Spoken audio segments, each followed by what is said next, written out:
Good evening, everybody, and welcome to this evening's webinar on how to have a long-lasting tenancy. Thank you so much indeed for joining us this evening. For those of you that haven't been to a webinar previously, the way it works is that you can hear me speaking and you can see my slides from my computer, but we can't hear you. But what you can do is use your chat box using the bar on the right-hand side. It's the bottom option to put any questions or comments to us that you would like us to answer at the end of this presentation. There's a bit of interactivity in terms of a couple of polls that we've got, and please do put any questions to us that you would like us to answer. Really happy to cover them off afterwards. For those of you that don't know me, I've been a landlord for the past 16 years or so. It was off the back of that I launched Upad a few years ago. I was increasingly frustrated with traditional high street agents, not necessarily serving landlords that want to be involved in the process, and then those channels that allow you to self-serve like Gumtree. I just found the quality of tenants I was getting through and the support wasn't very much there. So it was off the back of that I launched Upad. We are now the largest online letting agent in the UK. We've let just over 12,000 properties so far this year.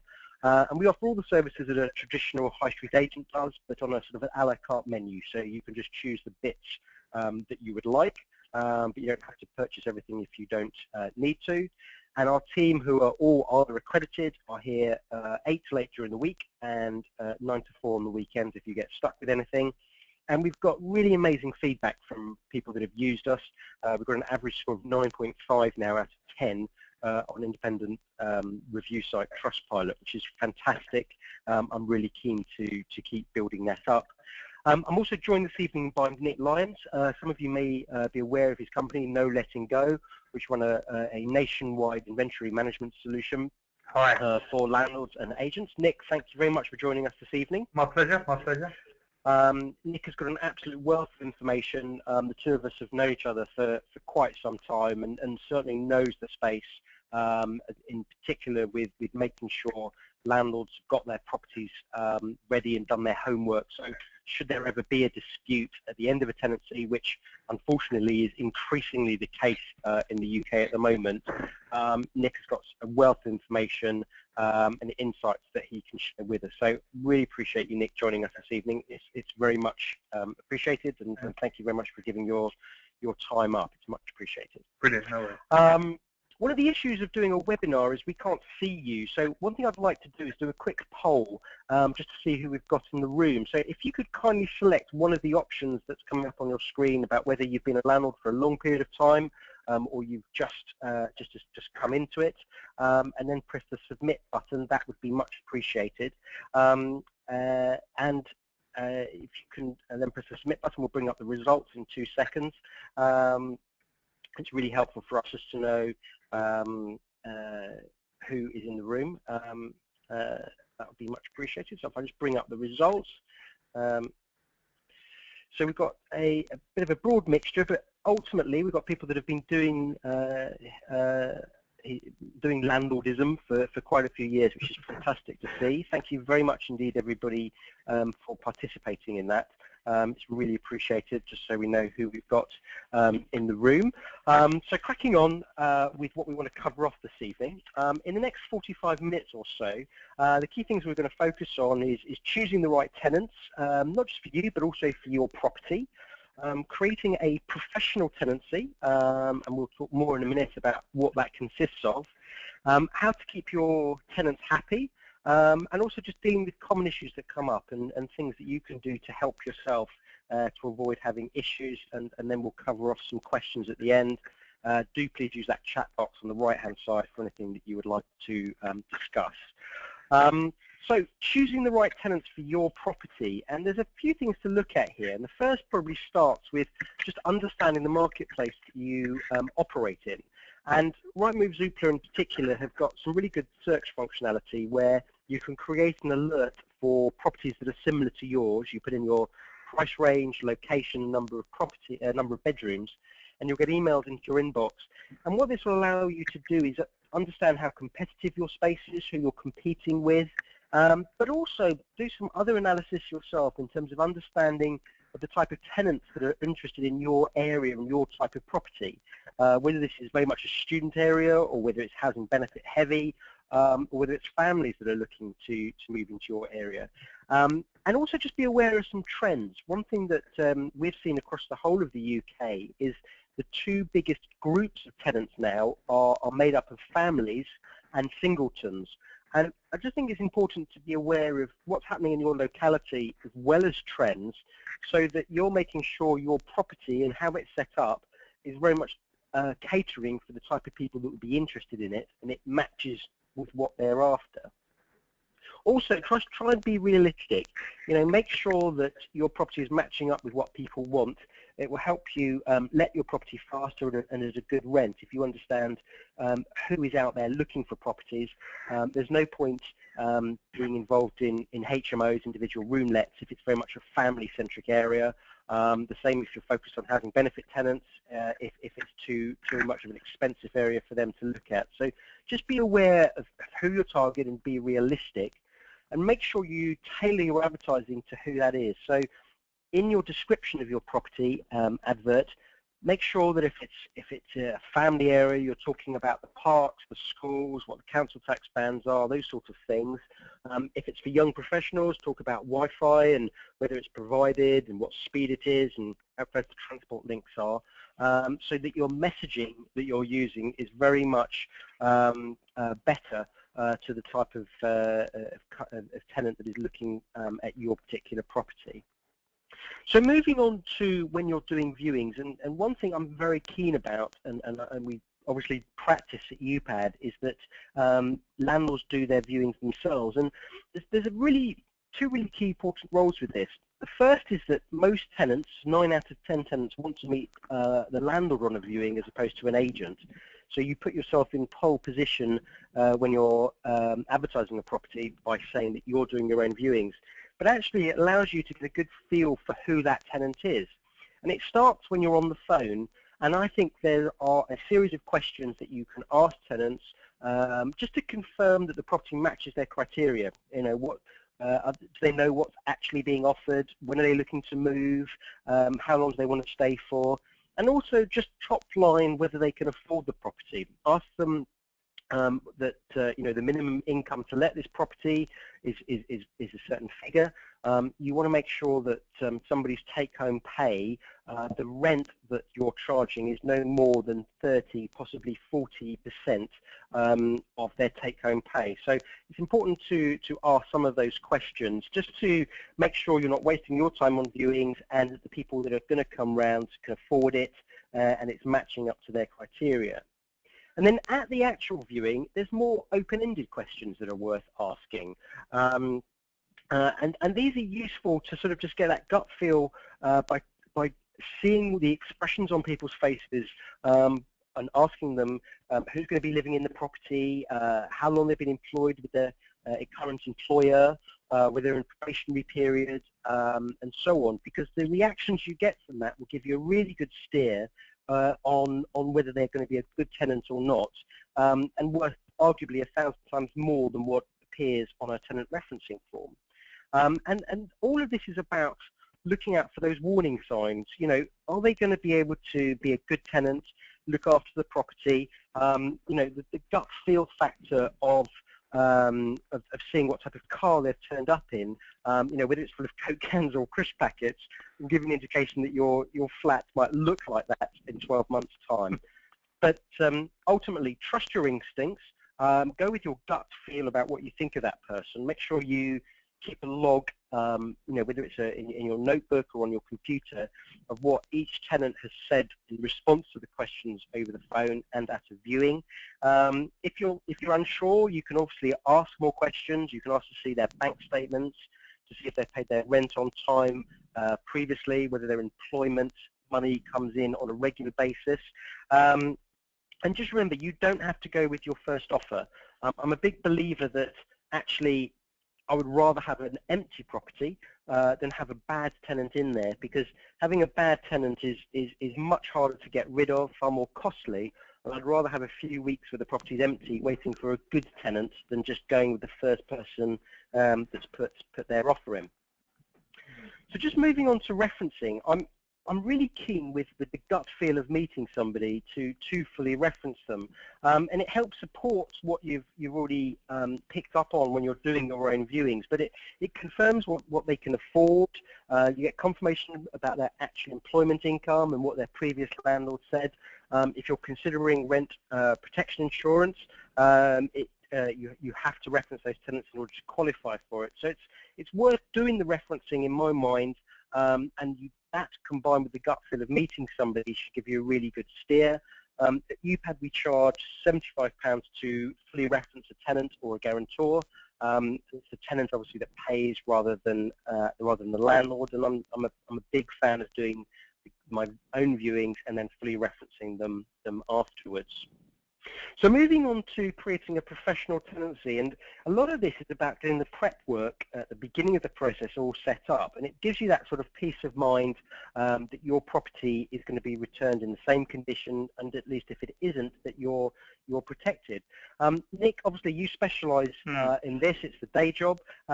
What insights would you like to share with everybody listening? Well, I think that one of the critical elements, sort of going back a slide or two, is around.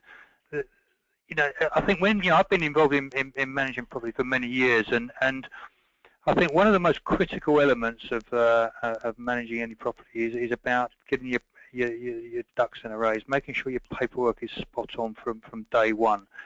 Tenancy agreement obviously is the cornerstone of any rental period tenancy, but of course all of the other pieces of documentation that you need. I mean, the industry is legislatively driven, so it's all about getting your paperwork right, and everything that's in the market that's driven by legislation is very much dictated by what's in that paperwork. And of course, in this day and age, and with the deposit schemes in place, and of course with the new changes in Section 21, which I'm sure you've covered, or you might cover a little bit later on the how to rent guide that has to be provided. Everything's built around providing inventories and inventory management services. That's the legislation side. Of course, in terms of best practice, at the end of the day, probably the biggest cost to a landlord is the void period. Any void periods at the end, because you're dealing with problems. So getting that paperwork in order, ensuring that in my case on the inventory side, good inventories are put in place from day one. The check-in procedure, of course, is more and more important these days, particularly with smoke and carbon monoxide legislation. And of course, then that rolls all the way through to the checkout at the end. But I think there's almost a subjective approach to this as well. If you if you're a landlord and you're providing an inventory check-in right at the very beginning, what you're doing is you're sending a message to the tenant to say, you know what, it's important to me that you look after my property, and the way that we're going to be doing this is by providing this inventory, getting you to agree it, to say, right, from day one, this is the standard I expect, and then that manages all the way through. I think it's about setting standards early on as well. So. I agree, and I think just from my perspective, for what it's worth, is I totally agree with Nick about being a good scene setter. Telling your tenants that there's going to be inventory done at the beginning, it's a bit like presenting a property in a really good condition. It's all clean, carpet's been cleaned and so on when they move in, because it's likely they will leave it in a similar condition and care for it more than otherwise. And it's the same with getting the inventory done, that it just sets a good scene that, look, there is a log done by a third party, so should there ever be a dispute, it's something that you can be held up in court to say, actually, this is what it was at the very beginning. My second point, which Nick also mentioned as well, is that and it's becoming more to the forefront for us as landlords, that we've increasingly got to prove that we have done certain actions. and so we can prove, if you have an inventory done, that the property was let at the beginning in a certain condition.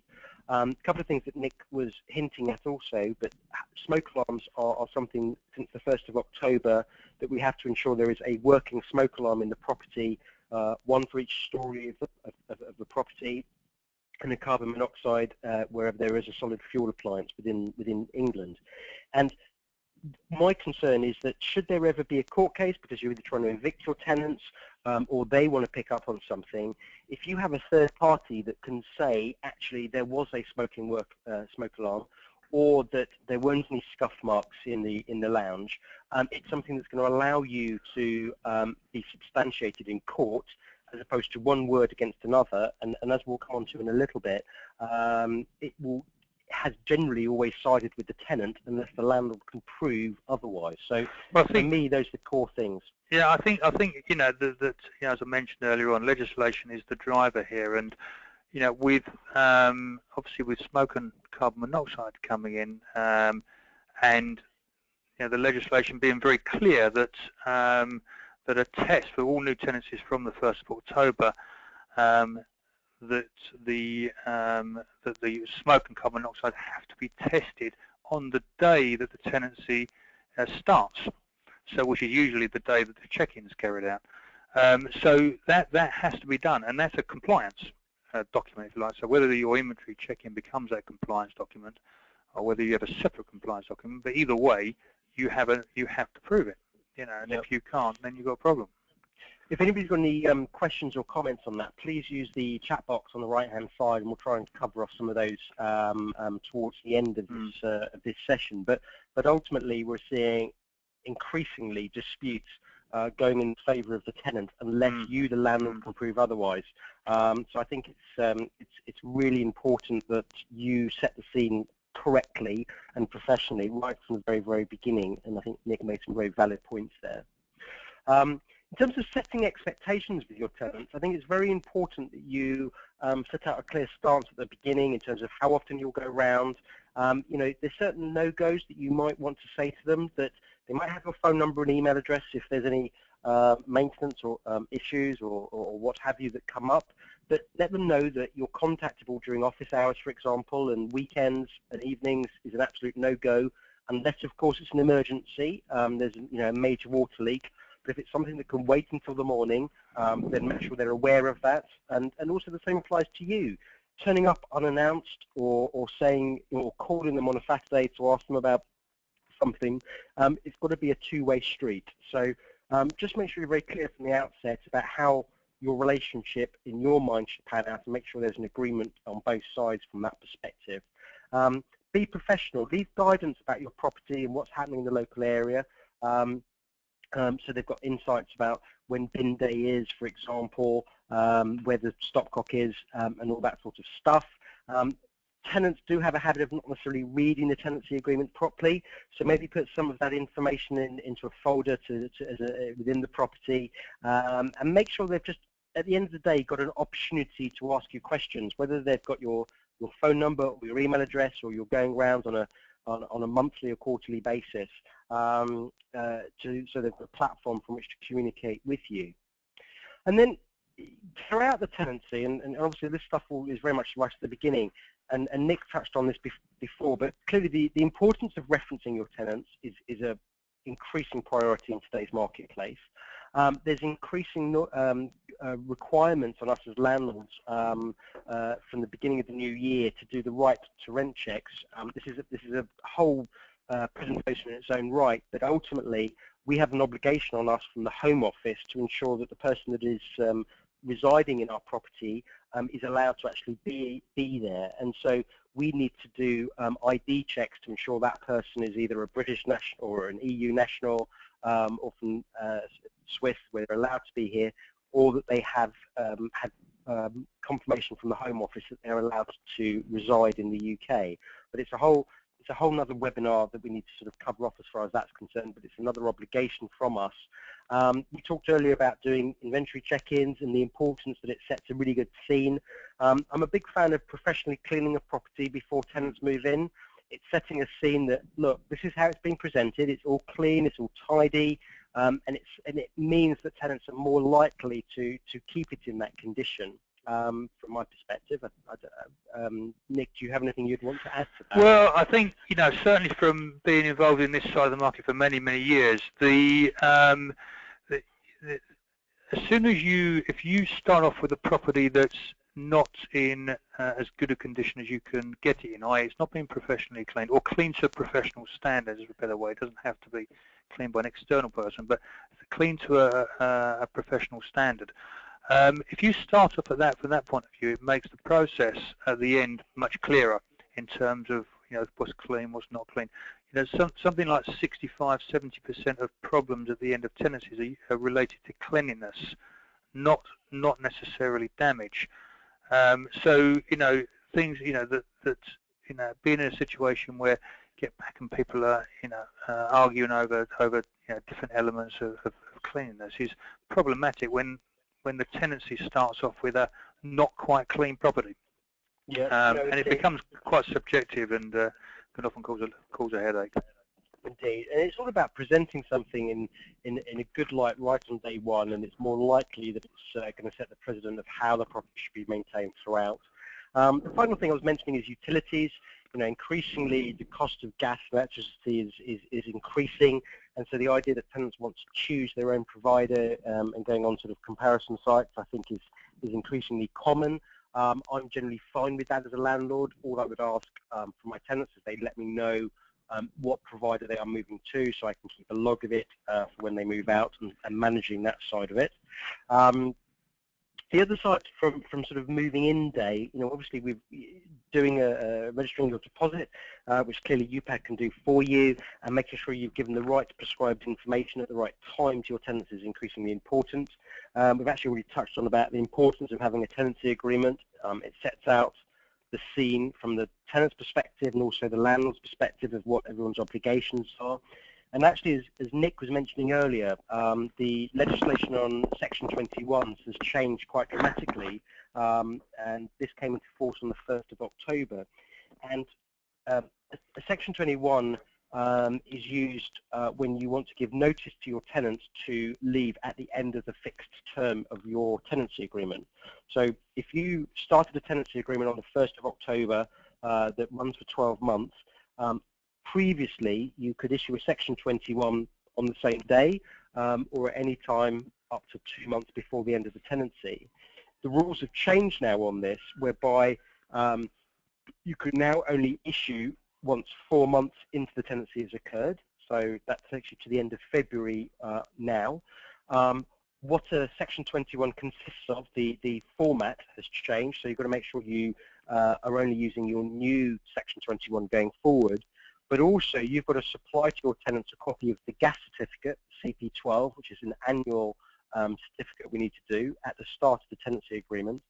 Also an EPC, the electrical performance certificate, that is valid for 10 years, has been given at the start of the tenancy agreement. And as actually both Nick and I have been mentioning, there is an increasing burden of proof upon us as landlords to prove that we've given these documentations to the tenants. So just dropping it off in an envelope by hand to them is no longer sufficient.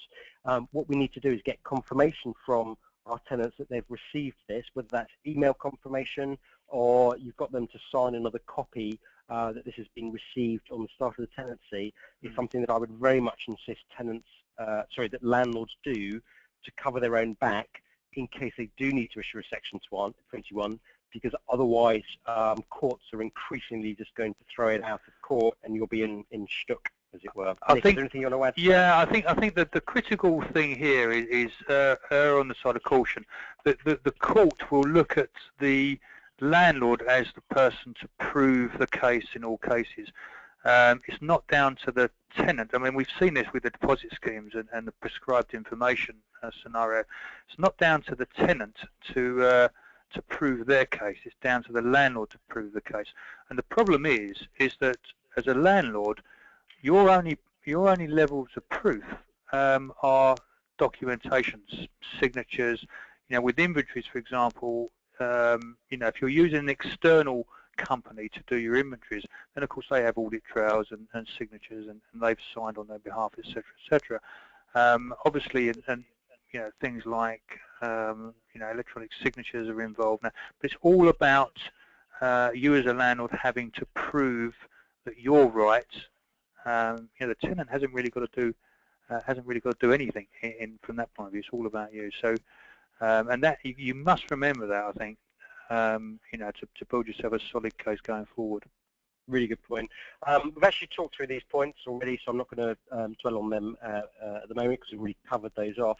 The next bit I wanted to talk about was keeping your tenants happy. And it might sound a bit juvenile, but if your tenants are happy, if they're enjoying living in their property because things are being fixed frequently, for example, they are more likely to stay for longer. The second it's taking a long time to get things repaired, it's more of a reason for them to go, actually, I don't want to live here anymore. It's not a nice place to live. So I think it's really worthwhile to have a good relationship with them. So it'd be good just to do a quick poll on how often you visit your tenants at the moment.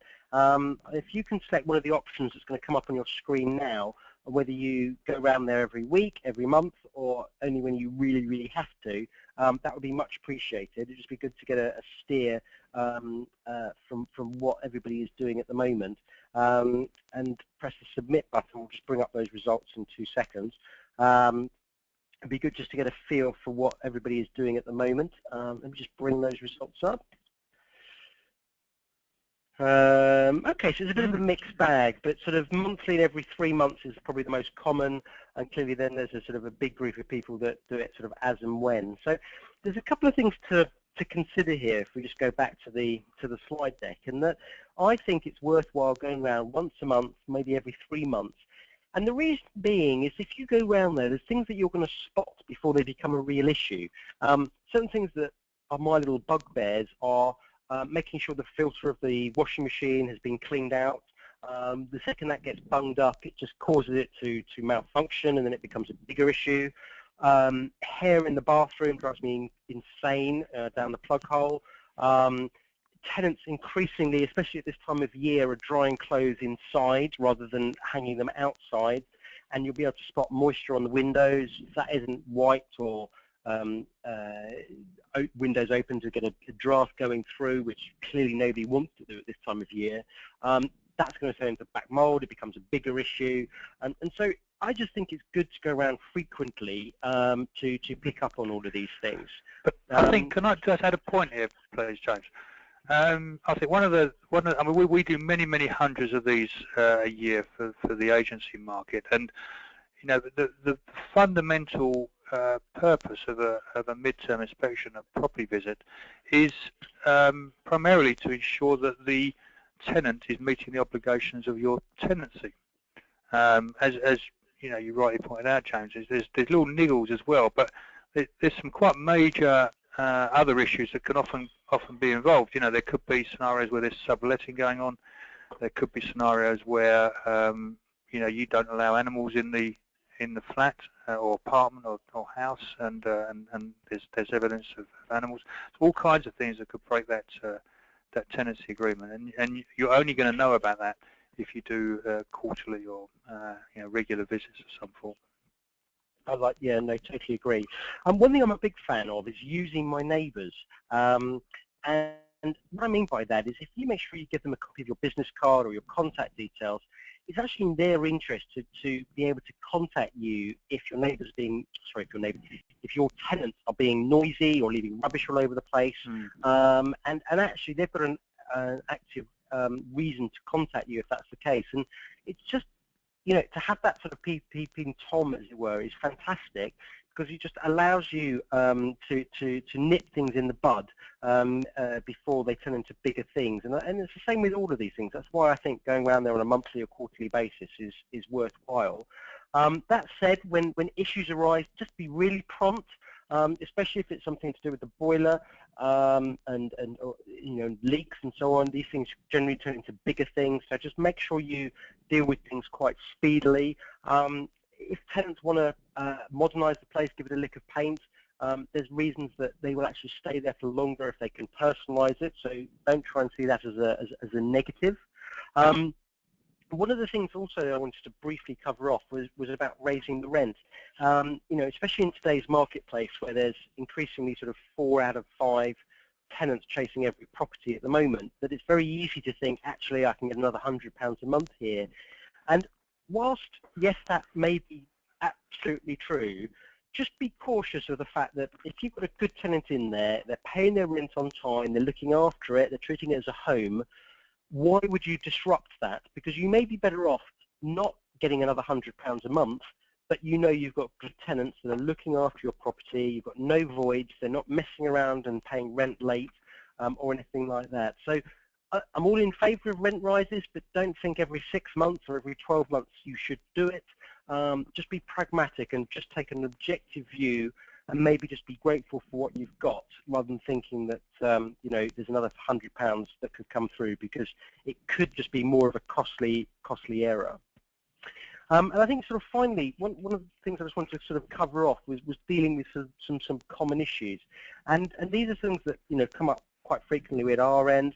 In terms of payments of rent being late, I think my view on this, and Nick, you know, please tell me what you think as well in a second, but I think be on top of things, especially right at the very beginning. For the first couple of months, send reminders over SMS or email the day before to let them know that the day is tomorrow. Make sure you've got a date in your diary to remind yourself that it's rent day, so that if it hasn't come through, you can be on top of it. I think the worst thing you can do is sort of bury your head in the sand, as it were, and wait a few weeks before you make contact. It can make things a lot busier and more messier if you don't nip things in the bud.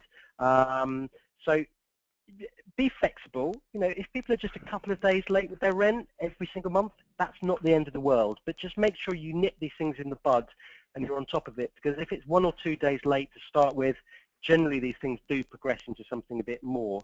Is there anything you wanted to add to that, Nick? No, I mean, I totally agree. You know, as a landlord myself, and I've learned, you know, in the early years, I learned the hard way. You know, of being a little bit nice, a little bit, you know, too nice, you know, and not picking up the early signs of a problem. Somebody being out of work or not being able to pay their rent. You know, and it's very easy to let it slip. And I think you've got to be firm. You know, and as James said on the presentation, firm and flexible. But I think you've got to deal with it quickly. You know, and because in the day, as nice as you know, the tenant may be, and if they haven't got the money, you've got to deal with it quite quickly, because otherwise it's going to come out of your pocket. Yeah, indeed. The other bit just to be aware of is, you know, if you are going around there on a frequent basis, you'll be aware of issues arising. You know, if there's a couple in there and they've separated, or what's happening with work, if there's a new tenant that seems to be there quite frequently, you know, just be aware of these things, because it can lead to changes and affordability of the rent, and just having good conversations with them will give you a good steer on what's actually going on. Again, just to reiterate what I said earlier as far as neighbours are concerned, they can be really useful just to give you insights of what's happening, and as like both Nick and I have said, nipping things in the bud is far easier than letting them turn into something of a bigger issue. So just make sure you pop round to your neighbours when you go around to see your property as well from time to time. It will put you in a good stead. There's a few. Yeah, sorry, go on. I was just say, can I just add something there that as far as going around to see your tenants, there is you can't. I think you mentioned on one of your previous slides, James, that you know, you can't just turn up unannounced. You know, there is a law of quiet enjoyment, which basically means that you have to give notice to a tenant that you are going to go around and see them. You know, it has to be a written notice. So you have to be careful. You can't just turn up. You know, we've had scenarios before where people have turned up, and we had a lady once before who turned up and used to wash up for them, but then the guys didn't even know they were there. So it's really freak them out. But you know, you have to be really careful. You have to be really careful. It's a good point. You know, this is a professional relationship at the end of the day. You need to give at least 24 hours before turning up, but it's just a good idea to have good conversations with tenants from time to time to know what's going on. Yeah. There's more information on these 3 guides that you can download from the right-hand side of your screen on the handout section. There's more information about choosing the right tenant and how to pick one and not have the pitfalls of choosing a bad tenant, how to keep tenants happy whilst you're in the tenancy agreement, and as and when you need to find new tenants, gaining the competitive edge of how your property should be online would be really helpful for you as well there. So please do download them. I think we'll be making them available over email afterwards. Then I think we've got time for some questions. I know we've slightly overrun a little bit on the presentation, but if you've got any other questions, please do use the chat box on the right-hand side if there's anything you would like us to cover off, or any sort of comments that you would like us to run through. And we'll try and get through as many of these as we possibly can. A couple of questions that have come through already about sort of proof in terms of that you've given a gas certificate in the EPC, asking if email confirmation is okay, or does it actually need to be signed by the person in question? If I just make my comments first, and then Nick, if you want to add anything to it, but clearly the more evidence you've got, so that should you be going to court, the judge can clearly see that you, without doubt, have done what you need to do, you're putting yourself in a good stead. Having a signature that this document was received is obviously ideal. If somebody has emailed back to say, yes, I confirm receipt of this document, that is as equally as good. Clearly on emails you can do read receipt as well, and those things are at least something that the tenant has received it. So one of those 3 for me sort of ticks the box. Nick, is there anything you would want to add to that? Yeah, no, I you know, having, you know, if you ever look at any of the 3 dispute services, you know, my deposits as such, then you'll find that the procedures or the guidelines that they put in actually makes a very good practice for many things. So the essence, if you like, of documentation and saying, so for example, when it comes to disputes, should you be in that case, then one thing they look for is some elements of communications, or emails and that sort of thing. And you know, and you're right, James, in that the whole of, you know, the way that a court looks at things, or any dispute service in any form, they will look at, they won't go out to a property. They're highly unlikely to go and talk to the tenants and landlords unless you go that far down the court process. But generally speaking, they're going to look at paperwork. 99% of cases will be looking at the paperwork, and they will be making a decision based on the evidence provided in front of them. And so, you know, more is better. And certainly getting stuff signed. In the case of inventories, if you're outsourcing, then the court accepts an inventory company's signature as representing both the tenant and the landlord as a point of case, because they don't deem that independent inventory companies have a conflict of interest. So, you know, we can act on behalf of both parties. So you know, it's one of those sort of things. But certainly, paperwork and having having as much communication and, you know, as possible is critical. Indeed. A couple of questions about right to rent. Are they just for new tenancies? When does this come into force?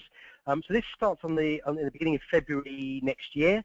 There was a pilot in the sort of Birmingham, West Midlands area earlier this year, which sort of became the test bed for rolling it out nationally. So at the moment, you don't have to do anything, but from February next year, there is an obligation put on us landlords from the Home Office to ensure that the person that is looking to rent our property is allowed to reside in the UK. There are other webinars we do that cover this off in far more detail. I suggest if you sign up to our newsletter, which you can do from our homepage, you'll be notified of when we're doing those next. But it's not something we have to do now, but it's very, very soon that we will have to be doing that for all new tenancies going forward. Nick, there's a question that's come through that's more for you, but what format do you need to use to prove that the tenants were aware of the contents of the inventory?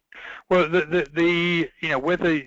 whatever service you're using, whether you're using external or whether you're doing it yourself, that if you're using an external company like ours, then what happens is that if the tenant's on site, we will get them to sign it. We use tablet software. There's our own software called Capture, and we have electronic signatures assigned on site.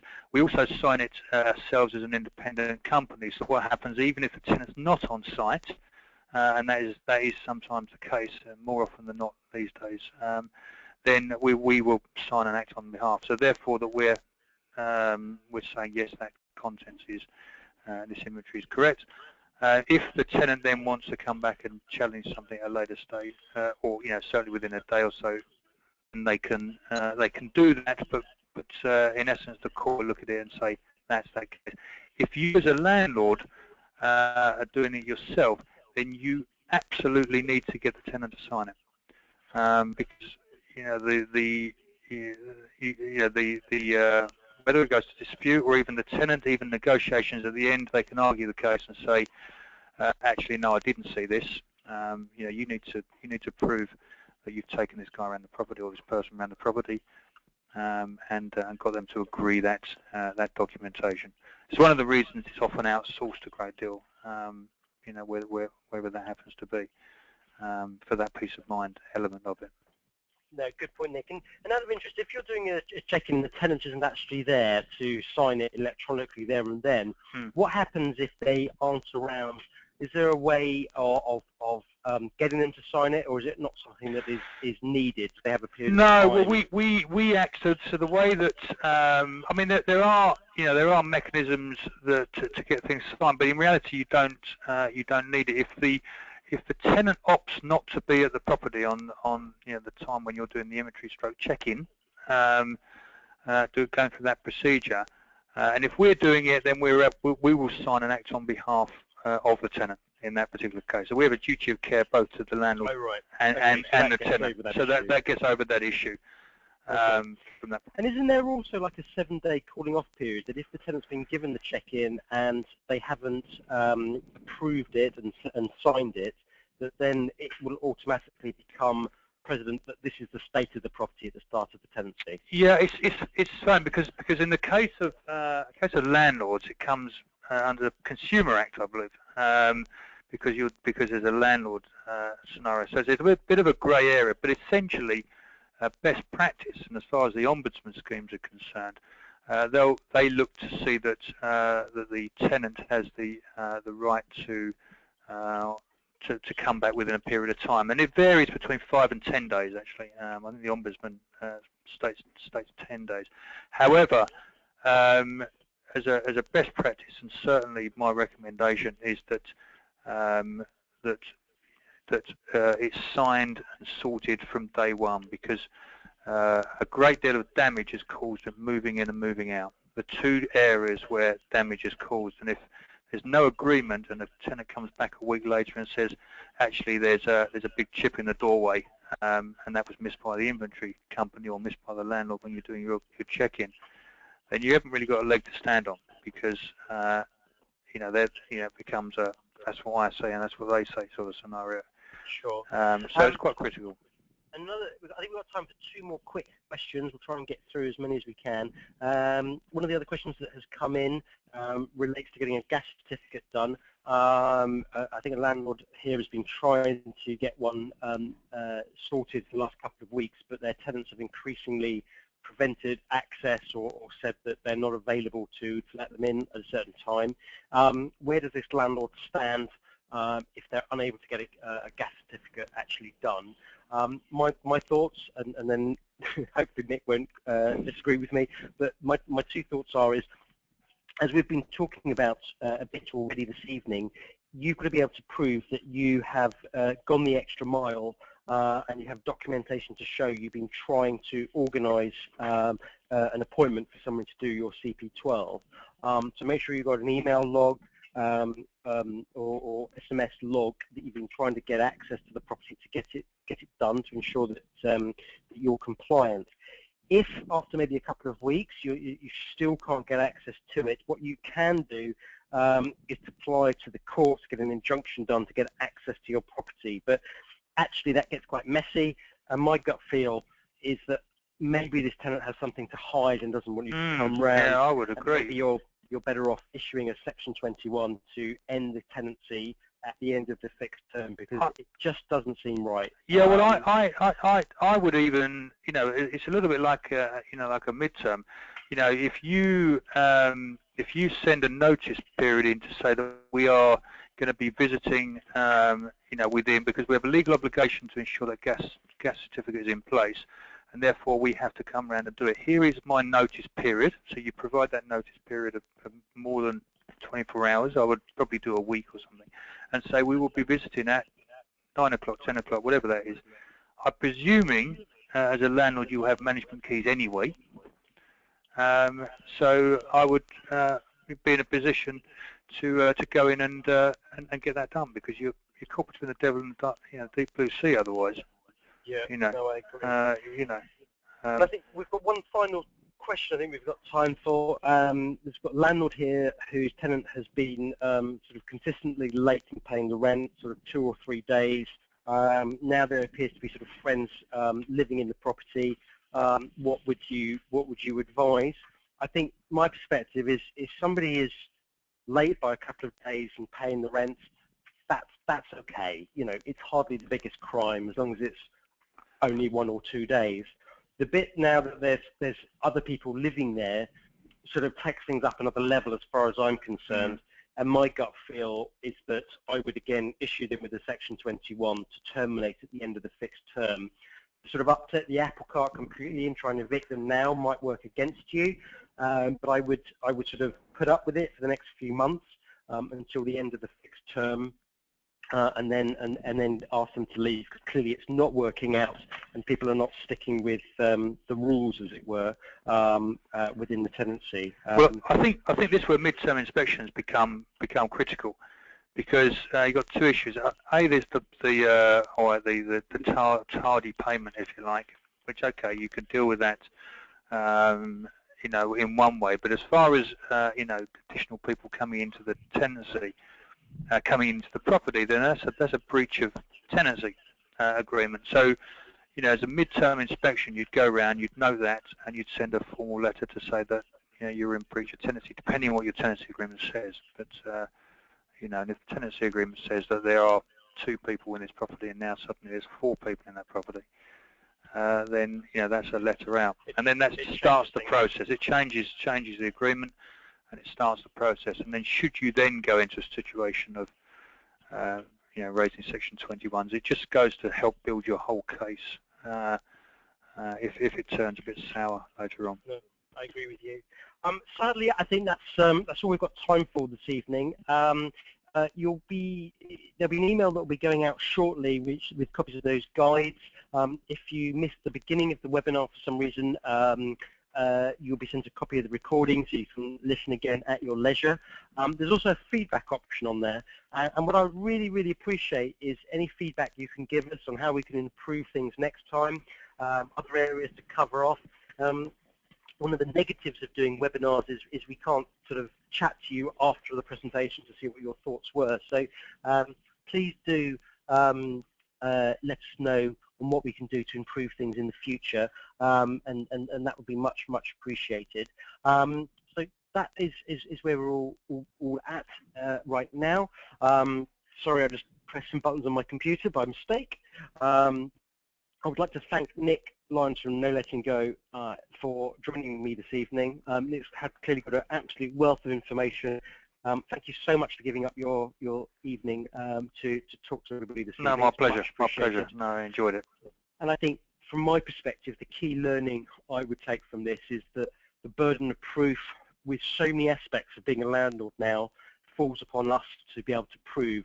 So whether it's issuing a gas certificate or what the condition of a property is, we've got to make sure that we could prove beyond doubt, if it ever went to court, that we've done our homework. So hopefully that is a message that everybody can be left with this evening. Thank you very much indeed again, and